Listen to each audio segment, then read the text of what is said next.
So Officer Duquette is here today for our presentation on scams and frauds. And then we'll have our special guests later on come in for you guys to have a little comfort pony time with Eddie. Okay? So Officer Kelly will come in later so you can hear the important information that Officer Duquette has to share with you, okay? All right, so I told the mounted unit, do not bring the pony in early because I feel like some of you might not care about me as much as they care about the pony. So I said, do not come in until I text you. But so I'm Officer Steve Duquette. I am the Senior Service Officer with Manchester. I've been a cop I'm on my 18th year. I've been doing, oh, thank you. Is that good or bad?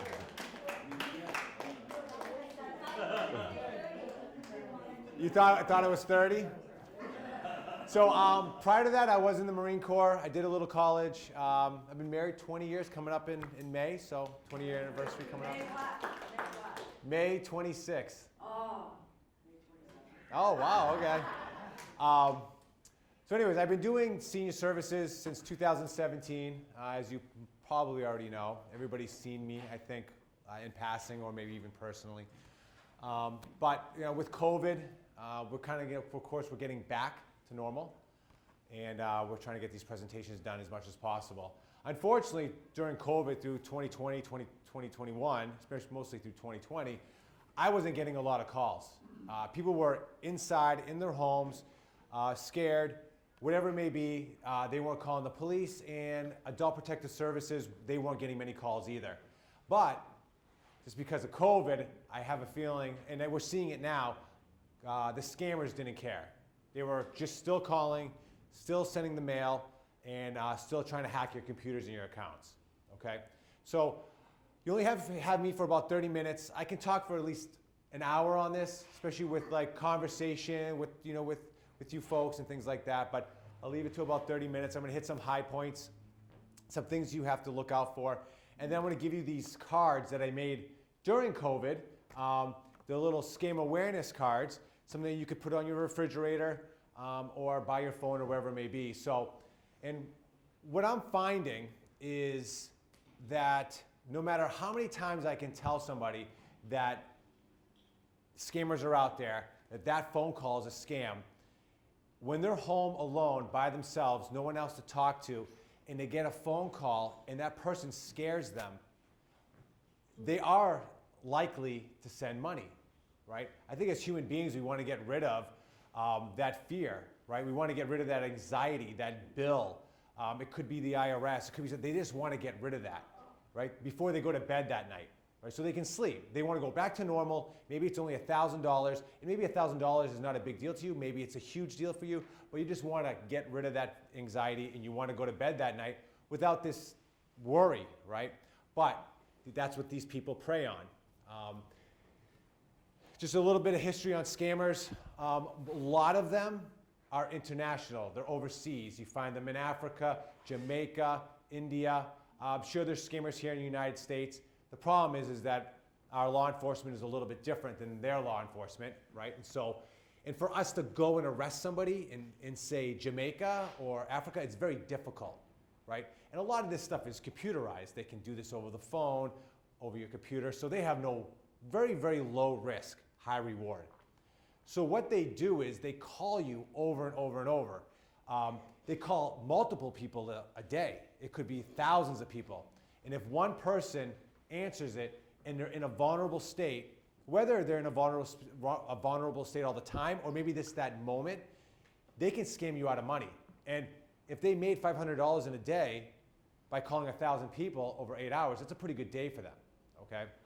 So that's how they work. How do they get your information? They get your information usually by buying it on the dark web. If you've ever filled out a credit card, if you've ever applied for a loan, put your information out there, whatever it may be, your information is subject to be hacked. And then when it's hacked, it can be sold on the dark web. I was gonna say black market, dark web, sort of the same thing. and your information is now out there.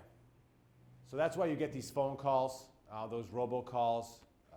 It's usually stolen information or bought information from someone who actually stole it. It could be other ways too, but usually that's how it's occurring. So let's real quick talk about the mail scams. Has anybody here ever received a piece of mail in their mailbox that said that talked about winning the lottery? You have. You have, okay. So it's usually a lottery, an international lottery. Usually, right? A lottery you didn't play. So think about it. A lottery you didn't play that you won. That makes no sense. But people see that. And usually it's an amount of money that isn't so absurd. Maybe it's like $500,000. Right? That's unbelievable. I'll take that money all day, and that's going to change my life. But it's not like $50 million, which is like, okay, that's just ridiculous. How you doing? Come on in.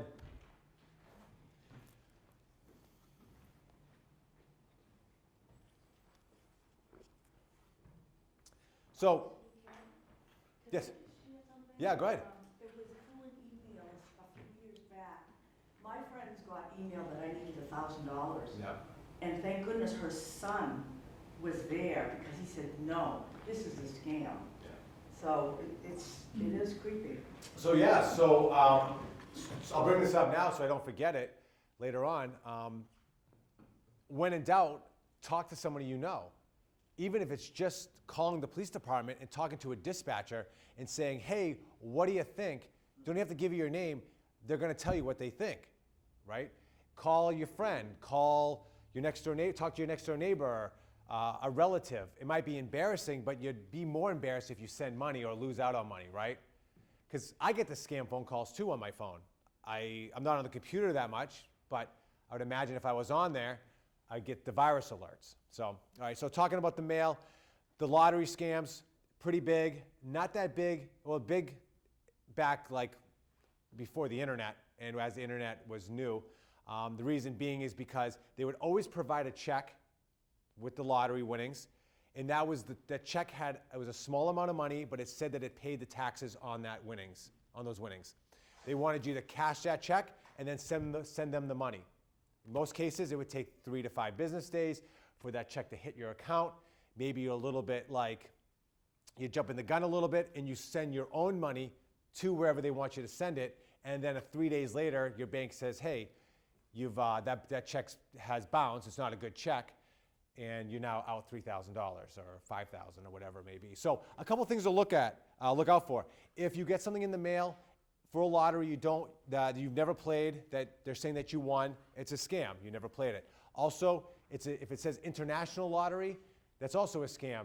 It's actually illegal as a U.S. resident to be playing international lotteries. So we don't play. Have you ever seen an international lottery? There's a reason for that, right? You can't play them, from what I'm being told, right? I'm sure there's a way around it, but it would have to be illegal. So those are like two huge signs, red flags when it comes to the mail.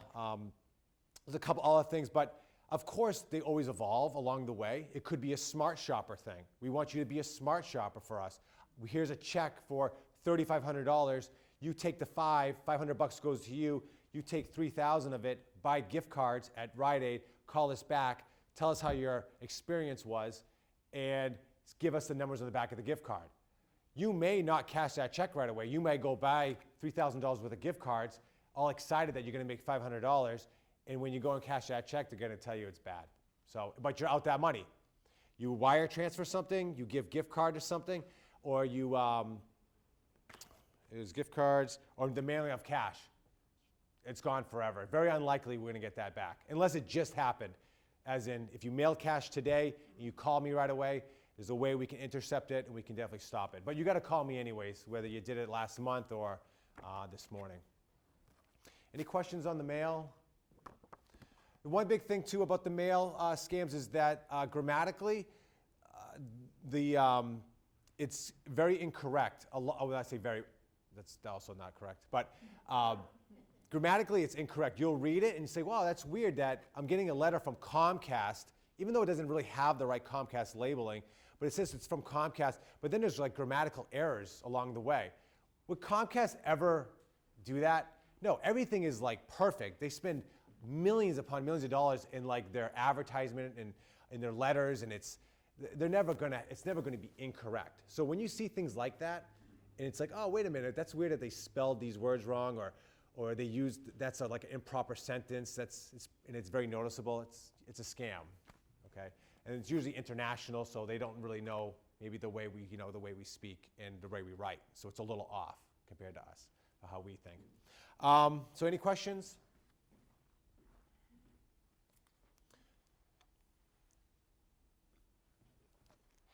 Isn't that true of emails too? Usually the English isn't right on that either. Right, so yeah, I'll jump into that too. I'll work my way through, but the emails also. So I've always noticed if something doesn't look right, when it comes to the verbiage or grammatically, it's most likely a scam, right? Unless you know the person and they don't know how to text correctly, and it's always been like a mess anyways. Usually it looks like a very professional email that's still kind of a mess. And you're like, oh, that's weird. Like, I wonder why, like that's a scam.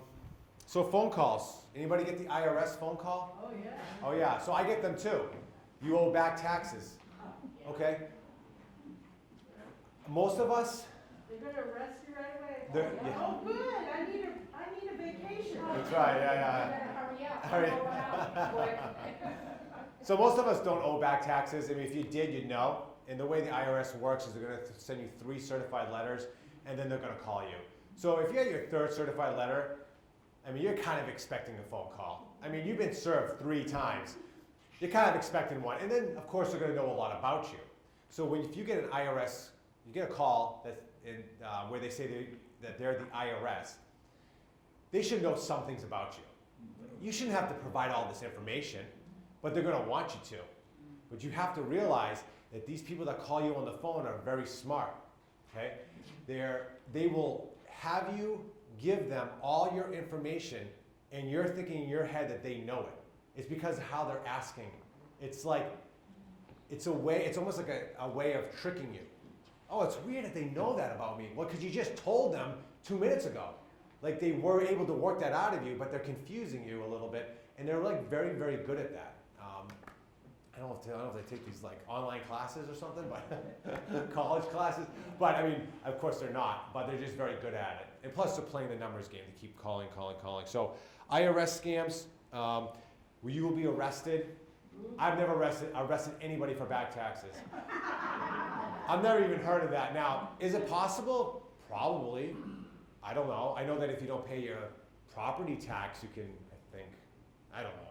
I could be wrong on that. I think there was a family up north once that was like barricaded themselves in their house and didn't want to pay the taxes. Yeah. So I don't know what that was 100%, but I don't think they were being arrested for back taxes. Could be, I don't know.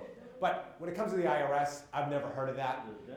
And it has nothing to do with the local police department if that's true. And I've been doing this for 18 years, and I've never heard, hey, the IRS is going to arrest so-and-so at this address.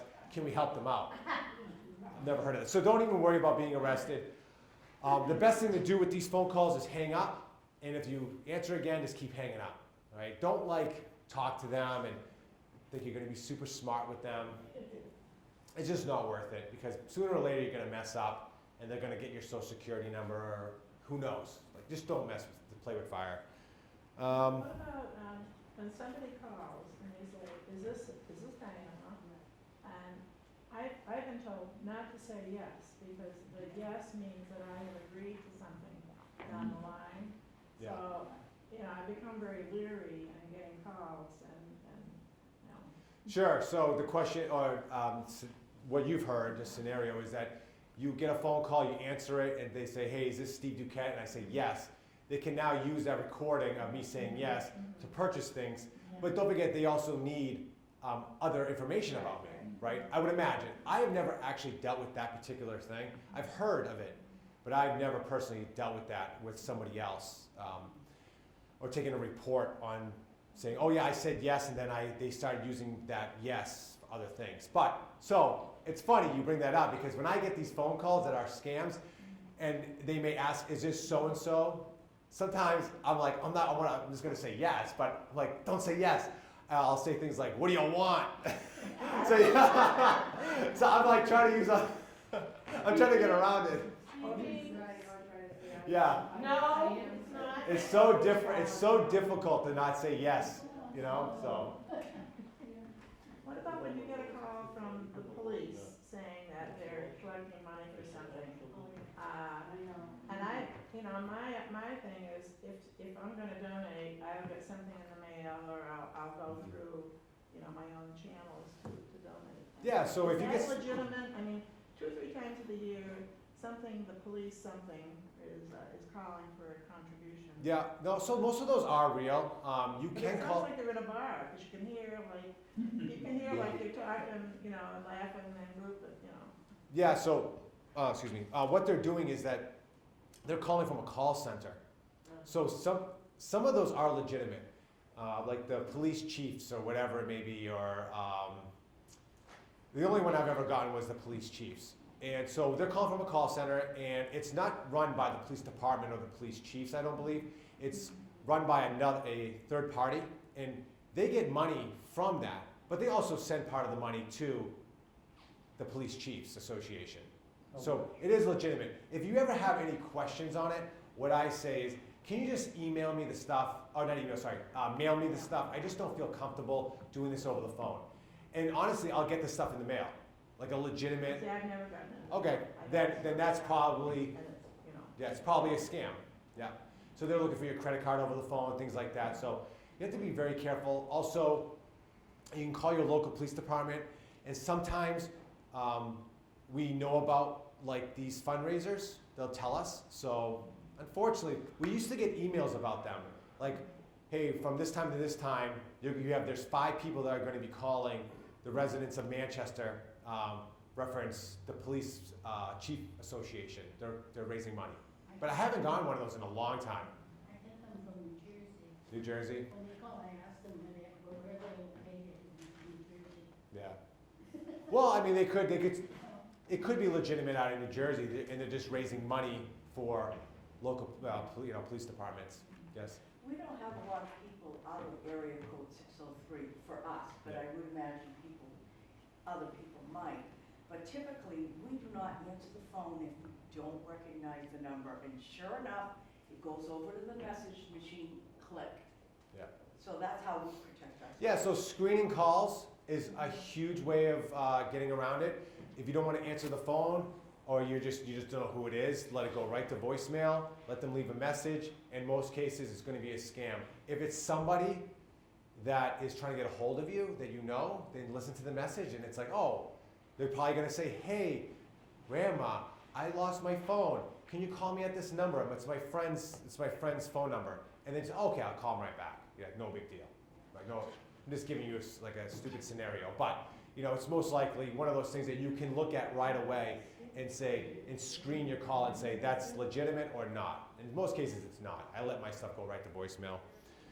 Computer viruses, you get phone calls. If you have a computer at home, people will actually just call, a scammer will call and say you have a virus on your computer. Go to your computer now, type in, log in, and before you know it, they have full access to your computer. They have access to your accounts, those types of things. All I can say is Microsoft and Apple do not care that you have a virus on your computer. Just be aware, okay? They don't care. Now, if you bought the service for that, or you call them and you want to pay, they do care now. But they're never going to call you out of the blue and say, hey, you have a virus on your computer. This is Microsoft. It's like, really? Out of the 3 billion people just by Facebook or Instagram? And they may even know how he speaks, okay? It's incredible. And what happens is that you get a phone call, and that person on the other line is usually an officer or make-believe officer or a lawyer. And they have arrested your son, it could be granddaughter too, on charges. It could be out of Florida, usually somewhere not around you. And they may even know that your grandson is staying in Florida, maybe going to college in Florida.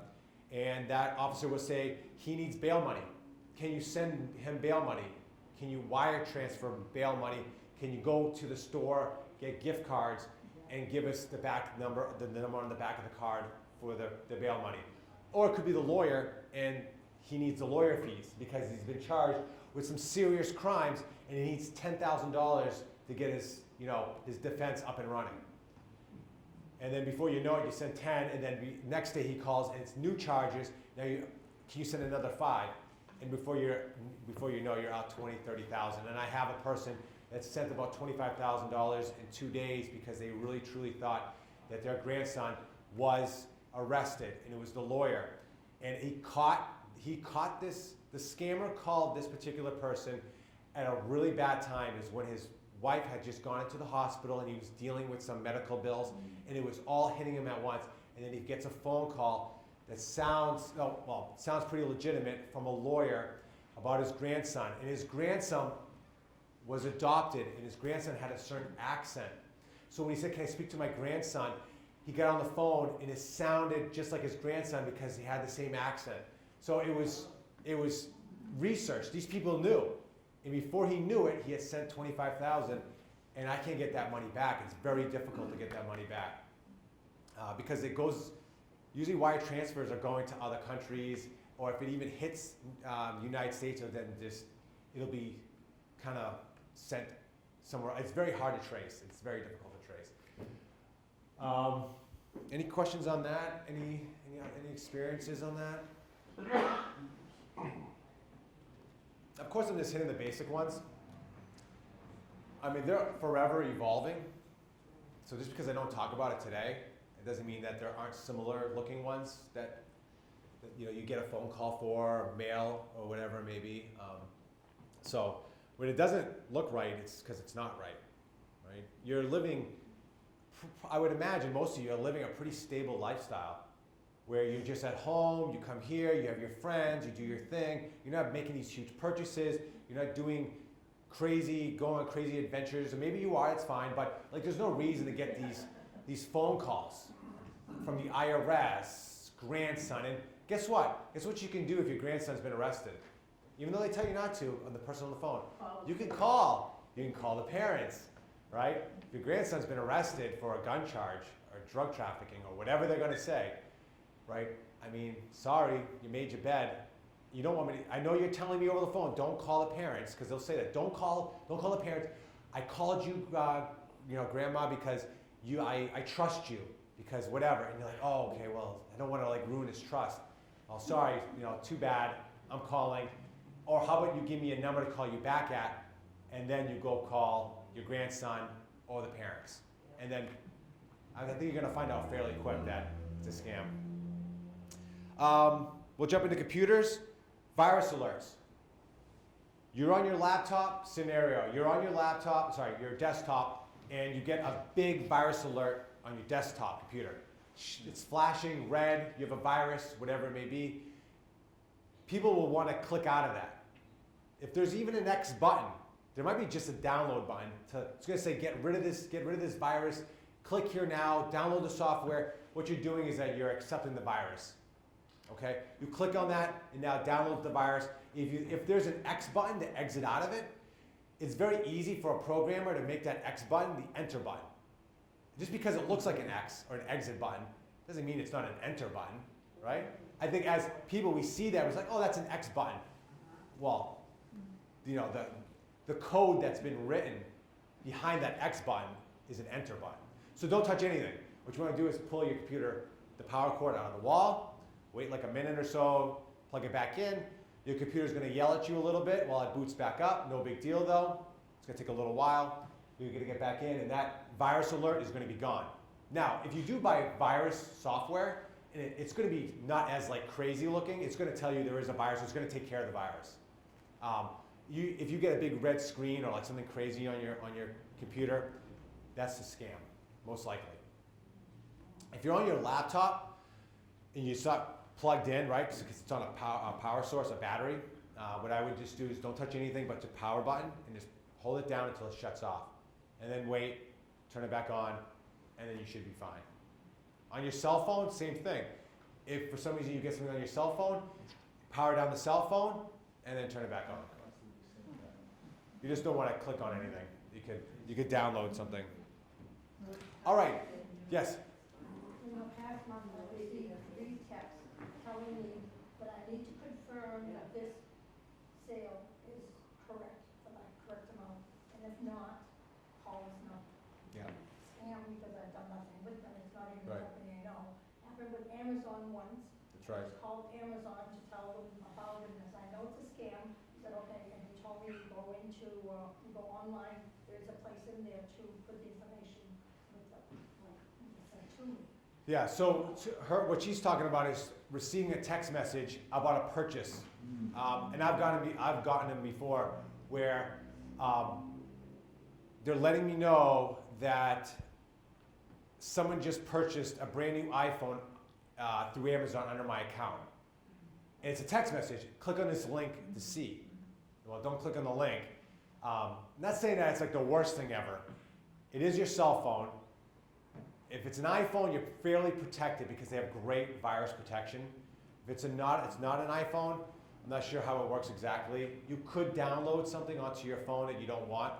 But what I usually do is I delete that message. I then go to my Amazon account and I look myself on my own, like on my phone I have the app, I open it up. And if I don't see in my order history that there's an iPhone purchase, then I know I'm good to go, right? And if there is an iPhone purchase, then of course I'm gonna ask some questions and get that off as soon as possible. Unless you know, somebody in my family had done it or something.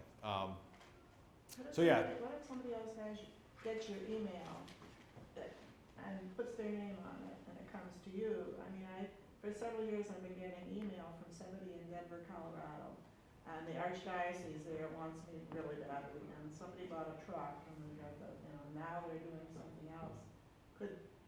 I just ignored it, but Larry Lewis is not me. I'm not. Yeah. But So it comes to my email. Yeah, so if you're getting like random emails, you can keep sending it to your junk.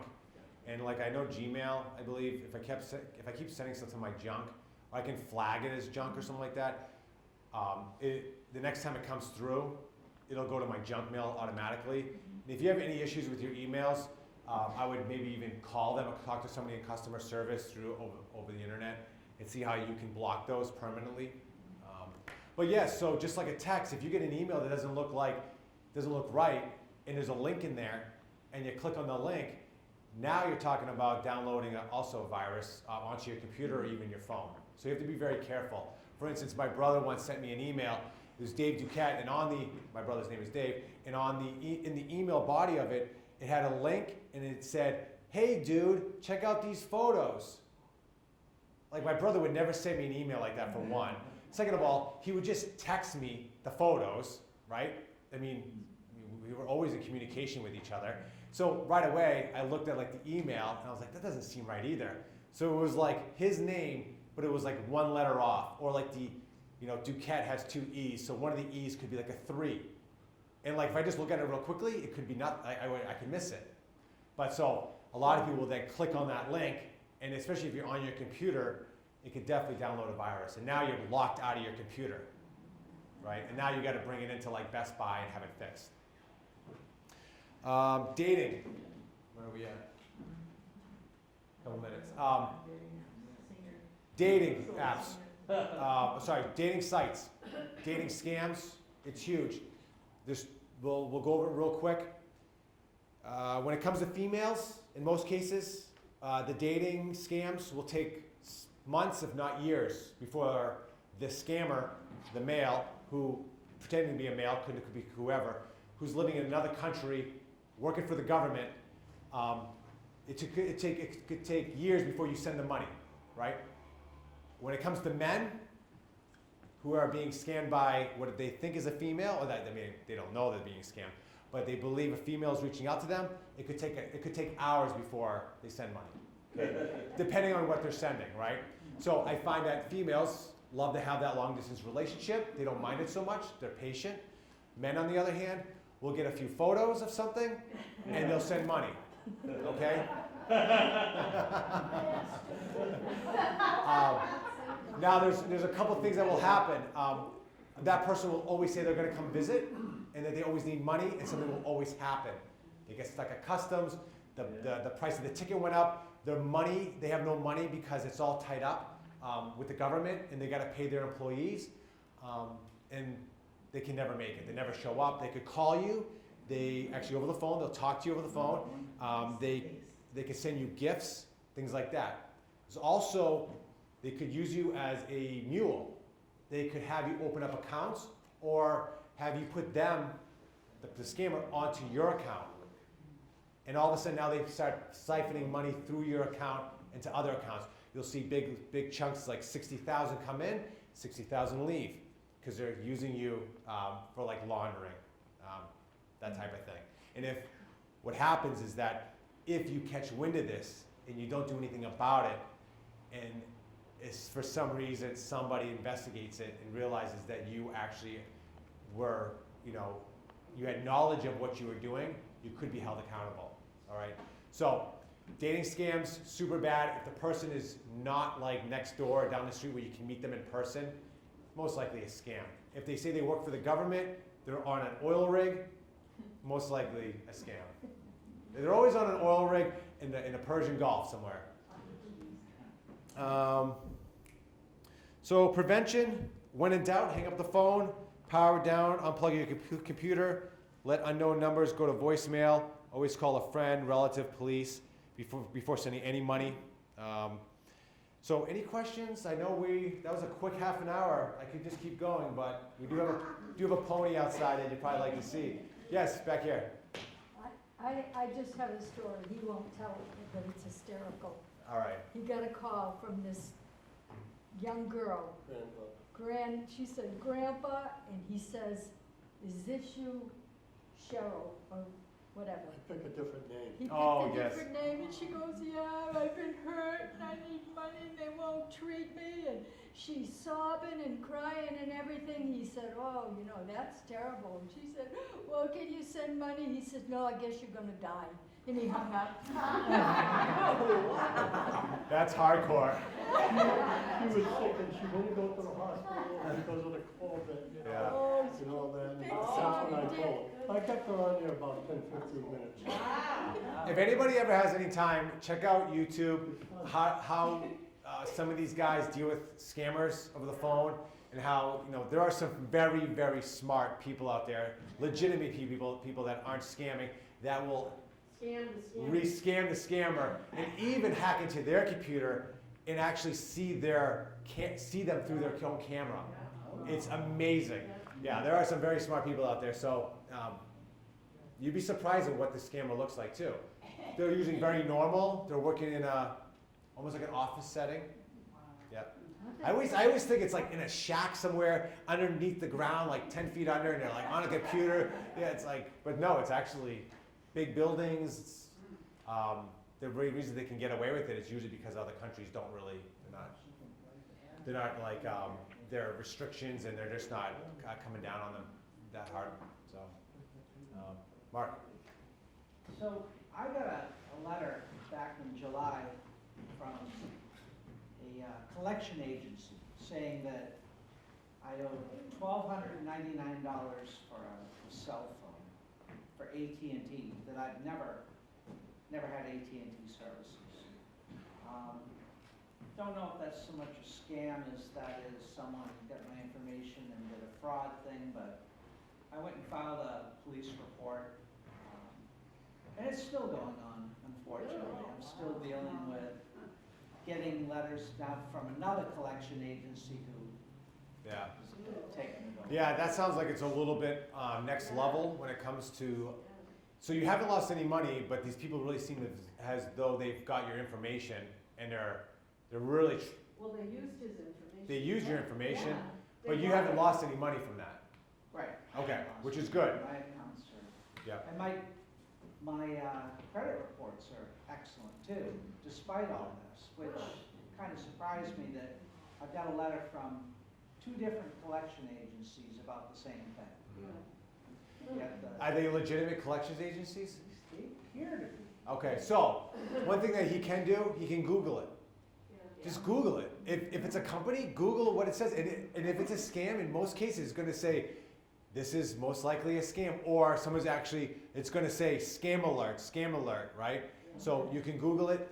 A couple things that you should always be doing, checking your accounts, your bank accounts. If you don't have online banking, but you have access to it, you should probably get onto online banking. Reason being is you can check it every day, multiple times a day, and you can, what? Get alerts on your phone saying when there is a transaction. It'll say, transaction just happened at Rite Aid for $11.82, right? So if someone does try to, hack into your account or scam you or whatever it may be, and they've actually got it taking money from you, and they're using your card, it'll give you an alert and you can look right into it and get it taken care of. If you wire transfer something, send cash, or go to the store, buy a gift card, it's a scam, like I had said. But the minute you give that stuff away to somebody, you're done. There's no protection. If someone hacks into your account, or you use your credit card mistakenly, or someone, fraudulently uses your credit card or debit card, you are protected up to a certain amount of money. I think it's like 100,000 or maybe more. So if someone hacks into your account or does those types of things, you can call your bank and get your money back, all right? And then of course they can take care of that also. So that's why we want online banking. And if you don't have online banking, make sure you're getting that statement every month and you're itemizing every single transaction. Reason being is because they will test your account. They will take out $10 today, $20 next week, and then they'll keep pushing their luck. And before you know it, it's been a year and they've been taking out $10 a week for 52 weeks, right? And that $10 wasn't killing you, but $5,200 does, right? So it's like, so we have to catch it and catch it early. And of course, we are insured when it comes to that. Also, Mark, you should call the credit, Equifax, Experian, and let them know about that. Yeah. Oh yeah, also checking your credit score.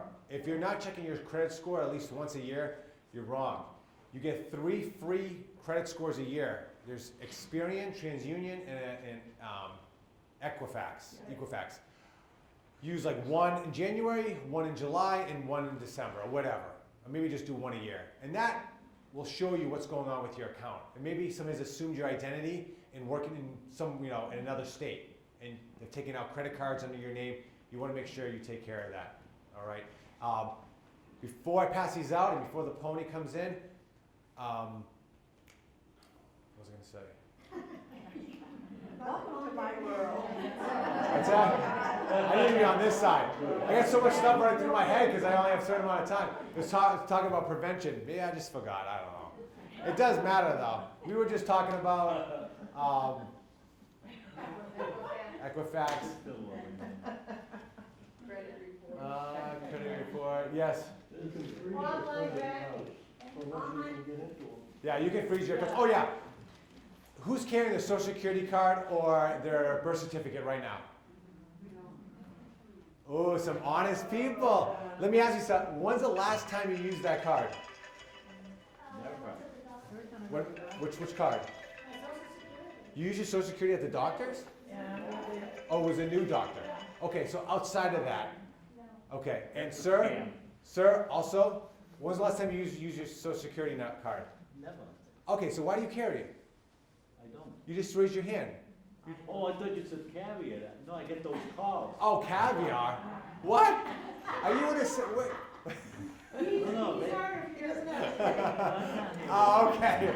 no, they call about if you want the laminated, Oh. and they'll send it to That's a you. new thing. Oh, They okay. want your number so they can send it to you. Oh. It's just, we are. Right, Laminated. yeah, we could go over a million scams, there's so many, but you have to be super careful with it. If you don't expect a call, I mean, And just they kind say of, that Social Security, it's a new program, and they'll send it to you for free, yeah. a laminate. Just give us your social security number. Or give them So the reason why I bring up the birth certificate and the social security number or card, Oh, they said it. I would say the social security card is more important than the birth certificate, because if they have your social security card, now they can really run rampant if they have the rest of your information.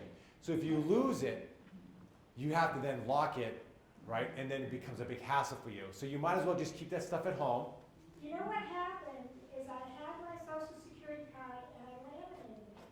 And I needed it for something and and it was like a government thing. Yeah. And when I gave it to them, they said, that's no good, you can't laminate your social security Oh. card. So I had to get a new one. Oh. And that's why I put it in my Oh. wallet.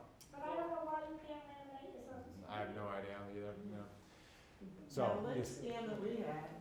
at Christmas time was somebody took my credit card number and they made a new card with my number, but with their name. Yeah.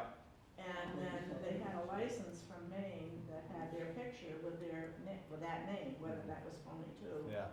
And they purchased a whole $3,000 worth of merchandise. And I think they did it at another store with another credit card number, somebody else's number. But the fact that the card did not have a chip, the place that they went into did not have a chip reader. Okay, so the new protection with a chip, it would have been rejected, okay? And so they just gave the number to the clerk or the salesperson, and they said, oh, and I've got a license to show that my name, Brad so-and-so, which is not my name. Yeah, so credit cards with chips in them are actually super safe. You have to use a chip. Give me a few. Okay, yeah. You have to use a chip. The reason being is that chip has never been hacked. Okay? It's almost 100. It's never been hacked. Yeah, you're right. But it's never been hacked. So, I mean, maybe since the last time I said this until today, maybe it's been hacked since, but it's very difficult. And if you have a way of paying for stuff with your cell phone, oh, you're gonna help me pass them out. I see. Paying with your cell phone is actually very secure. Also, the reason being is like you ever done like the iPay. Have you ever seen that before? If you can look at, you can bring up the credit card on your phone and then swipe it, and then your phone pays with your credit card. That's super safe. The reason being is because that number, there's a number that's assigned to that transaction, and it only lasts a certain amount of time. And the minute you use it, it becomes null and void. So it's unable to be hacked. So people don't want to use their phones for stuff, but there's a lot of ways of safeguarding yourself by using online banking, your phone, those types of things. Smartphones are pretty amazing these days. Just make sure you have a password. It's password protected, so people can't get into your phone if, say, you lose it or whatever it may be. All right, so yes? I'll say this, I got burnt a couple years ago with trying to buy Patriots tickets online where I had to send money and the tickets never came. So you be careful when you're buying tickets through, secondhand or anything like that, through Facebook Marketplace, Craigslist, all those type things. So that's another big one that they get you on. So, So, but did you pay with your credit card? So it was a form of TD Bank that called like Zenny or something like that I sent the money through and was really excited for that Patriots game, and well, the tickets never ended up in my account. And yeah, so if you paid with his credit card, he would be reimbursed for the money that he lost. Because that happened to me also, not with tickets, but with a piece of furniture. I was all excited because I was getting a great deal. Yeah, right. So I quickly realized I was scammed. But I also, right. It's nice of you to admit. Oh yeah, I'm just a human. I got faults. You can admit it. I'm impressed. Plus, I was like, I can't wait to tell everybody. But of course, People that wouldn't. yeah. Of course, I called my credit card company, and they took care of the transaction. Though they lost the money, I didn't lose the money. But they're also insured, so you don't feel so bad for them. Any other questions? I just texted the mounted unit. They're going to be coming in any second with the. Oh, there's one. Yes. Make sure you tell everybody not to give out any of the social security numbers. Yes, yeah, we just talked about that. Yeah, social security cards, numbers, things like that. Yeah, I don't even carry my insurance card. The health. Oh, the health, yeah. I mean, depending on what information you have on it. Well, I only carry 4 cards on me. The Medicare cards, if they get that, you're in trouble. Right. So, what reason do you have to have your Medicare card with you? Well, yes, but you're going. To the doctor. So then you bring it, and then when you get home, you just put it back into the safe or like somewhere it's safe, wherever it may be. Yeah. So you don't want to be scammed. What if you have a medical? That's happened to me. They already know the numbers. Well, if you've only Especially- been in that. Especially, I was like, my. Well, let me ask you something. Are you going to get any different treatment at that moment, whether you have your card or not? I don't know. Most likely not. I mean, where you live in the United States, they're not allowed to. That's against their, anybody, all the doctors, all the, And if you're elderly, Emergency you're on services. Medicare, period. and then at some point, someone's probably gonna reach out and say, hey, this is her card, here you go. Right, because let's say, God forbid, you get into something that's major, car accident, you're hurt, ambulance shows up, brought to the hospital, and say you can't speak for yourself, right? It's so bad. Well, at some point, they're not gonna be like, well, what's your information? We're only gonna give her half the treatment because she doesn't have her card on her. It's not gonna be like that. They're gonna save your life, give you everything you need, and at some point, you then can give them your insurance information, right? I mean, they're not gonna ask you in the middle of the ride to the hospital, what's your insurance information if you can't speak? And then drop you off on the side of the road. Like, she didn't tell us, let's drop her off. Well, I just have a copy of it. Yeah. I don't have the original. Yeah. I think the whole point is that there's information on there that you don't want other people to have. So whether it's a copy or not, maybe it's not good carrying it from what she's saying. The Medicare number is really, you know, they'll use it and anybody can use those numbers. Well, in the old days, they used to have your social security number there. Yeah, that was even worse. Yeah. They finally got rid of that. So what you should do on your phones, does everybody have a smartphone here? No, No? All right, I think you have a flip phone? no. And I'm getting advice from you about. Landline, period. Well, we all should be carrying something that has emergency contacts, right? On my phone, you can go into the emergency contacts even though it's locked, and you can see like right there. So I haven't. if someone can't get into my phone, they can at least get into that part of the phone. We'll see my wife and I don't know if I have my mother in there or what, but see if they're coming in. Yeah, no, I have my emergency numbers on me. Yeah. Where's my phone? You just have to be able to pick it up and For read it, and look for it. see, Hopefully I see. they're not too young to think about No it. kidding. All right, so we have a little bit of time still as they put the diaper on the horse. My story is simple. Yeah. I moved here when I retired about 6 years ago. And I'm from Massachusetts. I get a call that there's a bomb and you'll be arrested. So I went to the police station and they looked at it. There's a woman there, she was a police officer there with me. And she's going, so she typed in my name and the girl said, that was a scam for 7 years ago. No, I got arrested. I felt fucked. What about when you buy, you're buying a gift card at the store? Okay, and, you know, it could be an Amazon card, it could be a Dunkin' Donuts card. You give it to the person for $25 and they go to use it and there's no money on it. Well, then that's just like a glitch in the system. No, someone said there's somebody with a reader that can take, when you take, they've already, as soon as you purchase the card, they've got the number and they're making a card and they use it.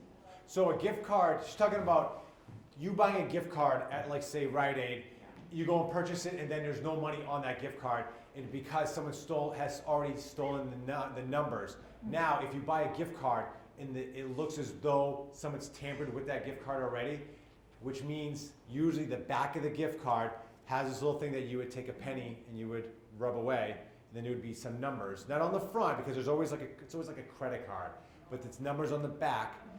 If that's been scratched away, then you have issues. Don't purchase that one, okay? But if that hasn't been scratched away, there's no way they can use that card.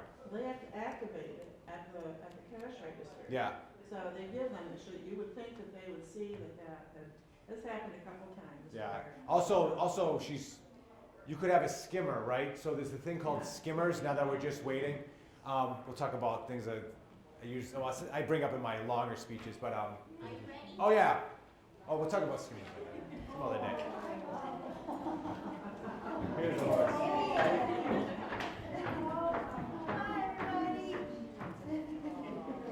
So this is Eddie. He's our new little goodwill ambassador at the police And department. you are. And I'm Kelly McKenney, and that's my intern Hannah Beaudry. And Eddie, we have the big horses. I ride the big horses in the mounted patrol with the help of Steve sometimes. And they're very big and they're very intimidating, so, and they can't come, I mean, I guess they could come into buildings, but it's a little more, I don't know if the floor would hold them up. Yeah, I mean, they weigh 1,500 pounds, and they could probably crack the wood floor, and Eddie weighs 350. So that's just like a big dude, you know, walking in here. Yeah, like an overweight fella. But, yeah, so this is Eddie. So he's a Shetland pony, yeah. Yeah, Shetland pony. He's a little damp because it's raining out. He's 23 years old. Yeah. Doesn't he look great? Yeah. He holds his age well. Well, we just got him. Yeah. A few months. Yeah, we got him in November. Yeah, November. Yeah. So he's actually older than the bigger ones. Everybody thinks that he's the baby, but he's in reality he's the the dad. He's the, yeah. Everyone's like, oh, is he gonna grow? I'm like, no, this is it. This is all you But got. he does live longer. Yeah. Right, 'cause The it's little smaller. dog, you know how little dogs live longer than the big dogs, same kind of thing. How long can it live? So hopefully 40 years, 35 maybe, and 40 years, yeah. So we got some time. Well, I mean, this pony's made for petting, so Yeah. let's go. All you. Oh, we can't. If you have food on you, do not give the food, please. Yeah, I know. They're hard enough to train as it is. Yeah. If they think everybody has food, they just keep nipping. No, he's